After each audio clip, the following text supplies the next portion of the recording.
নমস্কার বন্ধুরা, আশা করি সবাই ভালো আছো।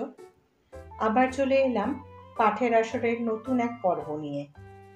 আজ ঠিক করেছি কবি সুকুমার রায়ের ভয় পেও না কবিতাটি পাঠ করব। আমাদের চারদিকে তো এখন ভয়ের পরিবেশ চলছে। চুনোপুটি থেকে রাঘব বোয়াল, সবার হম্বিতম্বিতেই আমরা ত্রস্ত। আসল কথা হলো, তুমি যতক্ষণ কারো অঙ্গুলি হিলনে চলছো ততক্ষণ তুমি এবং সেও খুব ভালো। কিন্তু যেই তুমি তোমার বোধ বুদ্ধির প্রয়োগ ঘটিয়ে সাদাকে সাদা, কালোকে কালো বলতে যাবে, তখনই তুমি হয়ে যাবে সেই ভালো মানুষটির কাছে অপ্রিয়, আর অমনি তার ভুল পাল্টে যাবে। কথার অবাধ্য হলেই শাসানি, চোখ রাঙানি, হুমকি, ভয় দেখানো এখন দস্তুর হয়ে গেছে। কিন্তু আমাদের তো ভয় পেলে চলবে না। তাই কবির দ্বারস্থ হয়ে বলছি, ভয় পেও না। ভয় পেও না, সুকুমার রায়।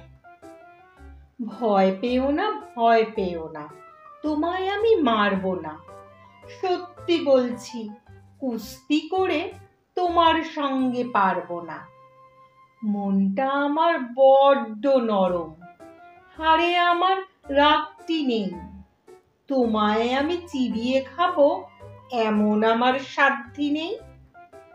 মাথায় আমার শিং দেখে ভাই ভয় পেয়েছো কতই না। জানো না মোর মাথার ব্যারাম, কাউকে আমি গুতুই না।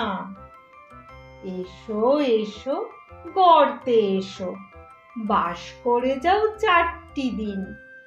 আদর করে শিকে তুলে রাখবো তোমায় রাত্রি দিন। হাতে আমার মুগুর আছে, তাই কি হেথায় থাকবে না? মুগুর আমার হালকা এমন, মারলে তোমায় লাগবে না। অভয় দিচ্ছি, শুনছো না যে? ধরবো নাকি ঠ্যাং দুটা? বসবো তোমার মুন্ডু চেপে, বুঝবে তখন কাণ্ডটা। আমি আছি, গিন্নি আছেন, আছেন আমার 9 ছেলে। সবাই মিলে কামড়ে দেব মিথ্যে অমন ভয় পেলে।